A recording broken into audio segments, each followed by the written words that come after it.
Olá, vestibulando! Seja bem-vindo ao Química para Vestibular. Eu sou o professor Rafael Isidoro e no vídeo de hoje nós vamos continuar a falar do tema ácidos de Arrhenius. Então atenção, galera, uma breve revisão para você não se perder. Na primeira aula nós aprendemos qual é o conceito, qual é o fundamento da função química ácidos e aprendemos a dar nomes aos ácidos. Aprendemos que existem os hidrácidos e os oxiácidos e as regras de nomenclatura são diferentes. Se você não assistiu a primeira parte da aula, eu recomendo que você assista, tá legal?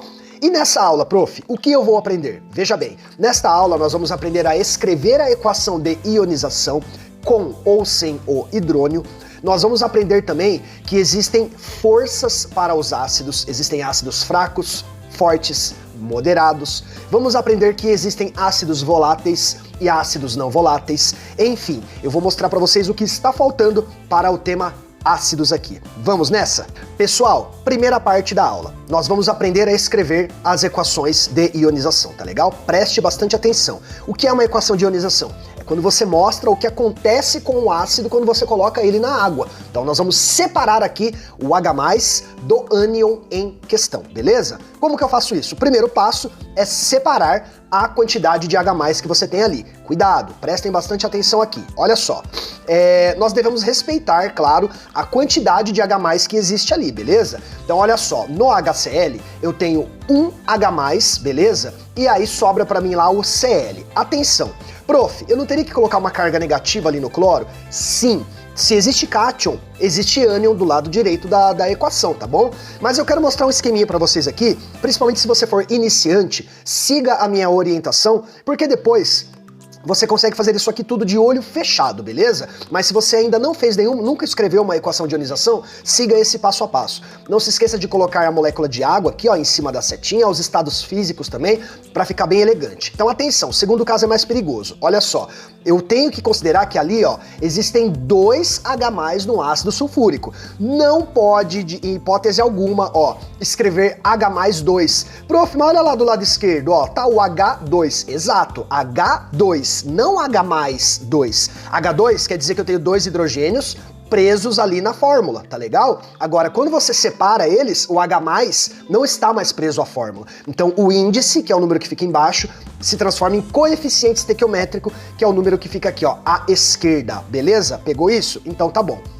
Outra coisa que é importante, a única coisa que a gente separa da molécula é o H+. Não pode separar os demais átomos uns dos outros. Notem, sobrou pra mim aqui, ó, SO4. Não separa o S do O. Você mantém os grupinhos unidos ali, tá legal? Então eu deixo o SO4 quietinho, não pode mexer, tá bom? Tranquilo?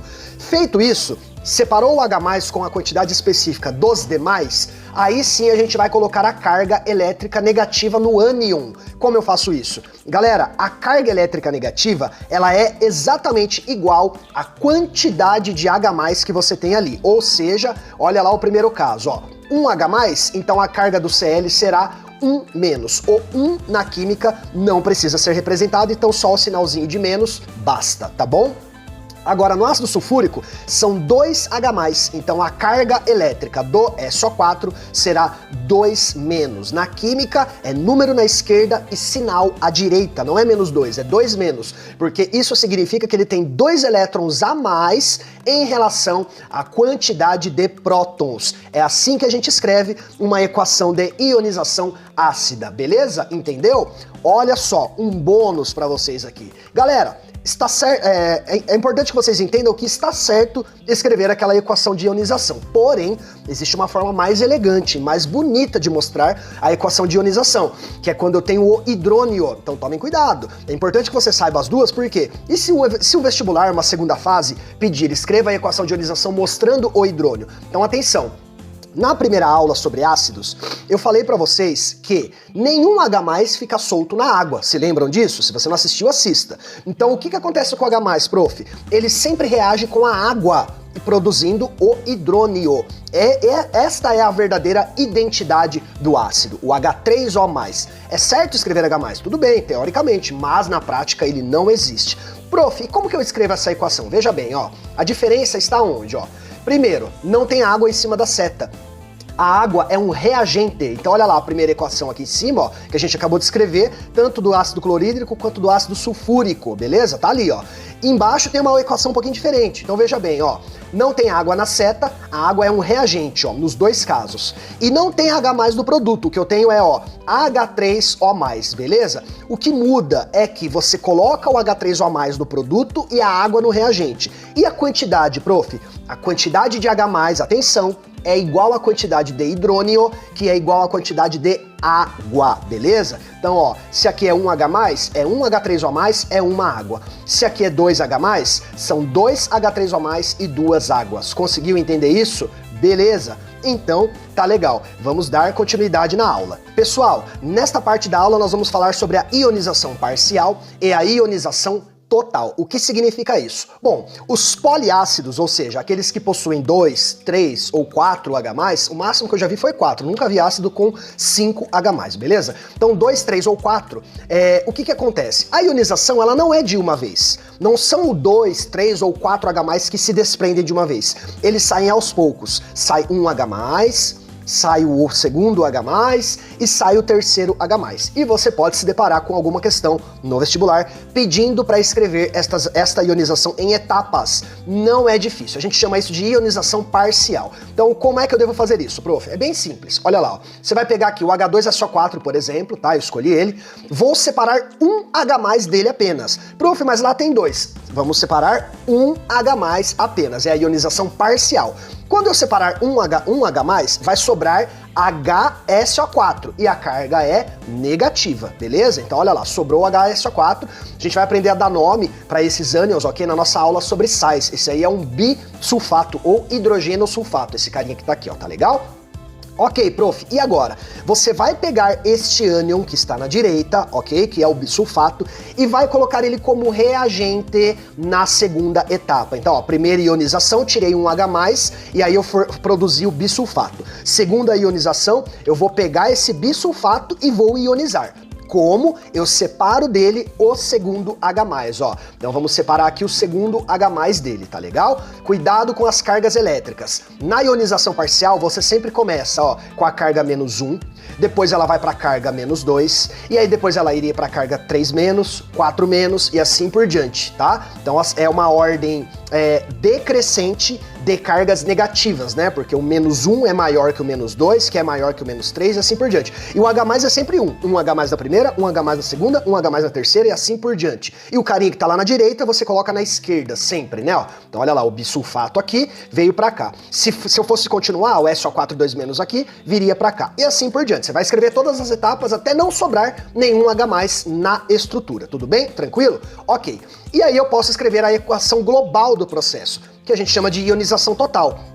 Como? Cancelamos as espécies que são iguais na direita e na esquerda de equações diferentes. Notem que eu tenho HSO4 aqui, ó, na direita, e HSO4 aqui na esquerda. Cancelando elas, a gente escreve tudo que sobrou do lado esquerdo das duas reações e tudo que sobrou do lado direito das duas reações. Eu vou ter ali, ó, um H+, mais um H+, 2 H+, com o SO4 2-. Outra coisa que é importante, veja bem, a primeira ionização é sempre a mais forte. E ela é mais forte que a segunda é mais forte que a terceira é mais forte que a quarta e assim por diante. Então, qual delas eu tenho mais H+? Não é mais H+ escrito ali, é mais H+ ali, ó, na prática, no recipiente. É a primeira ionização, é aquela que produz mais H+, um percentual maior de H+. Legal? Conseguiu entender? Então tá bom. Cuidado com os hidrogênios ionizáveis nos oxiácidos. Por quê, prof? Porque hidrogênios ionizáveis são apenas os que estão ligados ao oxigênio. No caso dos oxiácidos. Hidrácidos, todos os hidrogênios lá são ionizáveis. Oxiácidos, só os que se ligam ao oxigênio. E aí você pode ter problema. Por quê? Porque é possível, em alguns casos, escrever a fórmula estrutural e ligar o hidrogênio ao átomo central, aquele que não é o oxigênio. Prof, como é que eu vou saber? Dica máxima. Preocupe-se com o ácido fosfórico, o H3PO4 e os seus derivados. Esse é o perigoso, esse é o importante. Olha só, eu montei já um esqueminha, já deixei um esqueminha pronto aqui pra vocês, beleza? Ó, essa aqui é a estrutura do ácido fosfórico, tá? Ó, H3PO4. À direita, o H3PO3, que é o ácido fosforoso. e à sua direita o H3PO2, que é o ácido hipofosforoso. Beleza? Tranquilo? Prof, tem que decorar essas estruturas? Seria interessante você decorar. Mas se você não decorar a estrutura e memorizar pelo menos o que eu vou mostrar aqui, já é suficiente para escrever as equações de ionização, tá bom? Então, olha só, galera. Seguinte, ó. Aqui, notem que eu tenho 3 hidrogênios ligados aos 3 oxigênios. Os 3 ionizam, tudo bem? Os 3 ionizam. Aqui, ó, dos 3 hidrogênios, apenas 2 se ligam ao oxigênio. Então, só 2 ionizam. E no terceiro e último caso, apenas um hidrogênio está ligado ao oxigênio dos 3 que existem lá, então só um vai ionizar. Então, consequência, a cada um oxigênio que você tira da fórmula, porque olha lá, é O4, O3, O2. Então lembre-se disso, olha a dica. A cada um oxigênio a menos, um hidrogênio ionizável a menos. Então tirou um oxigênio, ioniza menos um hidrogênio, tudo bem? Então no primeiro caso eu tenho 3H+, no segundo caso eu tenho 3H, mas apenas 2H+, no terceiro caso eu tenho 3H, mas apenas 1H+. Então diminuiu um oxigênio, diminui a quantidade de hidrogênios ionizáveis. Se eu fosse escrever uma equação de ionização para esse terceiro aqui, por exemplo, ó, seria H3PO2, setinha H2O, que produz 1H+, e o que sobra? H2PO2-, beleza? Tranquilo? A força dos ácidos. Galera, é importante saber a força dos ácidos? Sim, é importante conhecer a força dos ácidos. Olha só, nós vamos precisar voltar um pouquinho aqui em hidrácidos e oxiácidos. Por quê? Porque as regras são diferentes. Então vamos lá, vamos entender. A força de um ácido, ele mostra o grau de ionização. Ele mostra o quanto aquele ácido é poderoso em termos de produzir o H+. Veja bem, ó, nós utilizamos uma razão, né? O alfa, ele é o quê? Ele é o número de H+ dividido pelo número de moléculas que eu tenho lá. Pode ser em mol isso, tá legal? E a gente usa bastante esse alfa lá em equilíbrio químico, em Ka e Kb, ok? Então, mais pra frente a gente trabalha matematicamente com isso. Por enquanto, aqui na química inorgânica, é só importante eu conhecer que se o alfa é menor que 5%, quer dizer que o ácido é fraco. Se ele estiver entre 5% e 50%, ele é moderado. E se ele for maior ou igual a 50%, ele é forte. Tá legal? Conseguiu entender isso? Memorize, isso é importante. Mas, prof, você falou que a gente vai usar essa matemática lá na frente. E agora? Como que eu vou saber se ele é forte, semiforte ou fraco? Porque neste caso da inorgânica, os exercícios não dão valores numéricos. Eles só dão o qualitativo para você julgar como verdadeiro ou falso. Então aí vem o macete do prof para vocês. Prestem bastante atenção. Hidrácidos, aqueles que não têm oxigênio na estrutura. Preste atenção. Quais são os hidrácidos fortes? HCl, HBr, HI. Nesta ordem. O HI, ácido iodídrico, é o mais forte dos hidrácidos. Ácido bromídrico é o segundo mais forte e o ácido clorídrico é o terceiro mais forte aí, beleza? Quais são os semifortes, prof? É o ácido fluorídrico, tá legal? E os fracos? Todos os outros hidrácidos. Então atenção, tem que conhecer HCl, HBr, HI, HF, beleza? Memorizou esses 4 aí, qualquer outro vai ser sempre fraco. Outra coisa, sabe aquela escalinha de eletronegatividade? Fôncula, Brisk, pH, lá já tá na sequência, ó, cloro, bromo e iodo, igual aí no ácido. Então você pode tirar de lá a força dos ácidos para memorizar com maior facilidade, tudo bem? Então hidrácidos é assim que a gente olha a força deles, ok? Então vamos lá. Oxiácidos, agora a regra é diferente, tome cuidado com os oxiácidos, não tem nada a ver com essa decoreba aí, beleza? Para saber se um oxiácido é forte, semiforte ou moderado, ou fraco, você vai ver quantos oxigênios existem na fórmula e quantos hidrogênios existem na fórmula e vai calcular a diferença deles. A força está em função do número de oxigênios menos o número de hidrogênios, tal que se o seu número for maior ou igual a 2, ele é forte. Se o seu número for igual a 1, com exceção do ácido carbônico H2CO3, ele é semiforte. O H2CO3 é sempre fraco, tá legal? E se a força for igual a 0, quer dizer que ele é fraco, entendeu? Não? Então vamos aos exemplos, olha lá, ó. Aqui eu tenho o ácido clórico, HClO3, 3 menos 1 do hidrogênio dá 2, quer dizer que ele é forte. Aqui, ó, ácido sulfuroso, 3 menos 2, 1, quer dizer que ele é moderado, semiforte. Agora aqui, ó, ácido hipoiodoso, 1 menos 1, 0. Este aqui é um ácido fraco. É assim que a gente vê se um ácido é forte, se um oxiácido é forte ou fraco. Beleza? Entendeu? Tá legal então.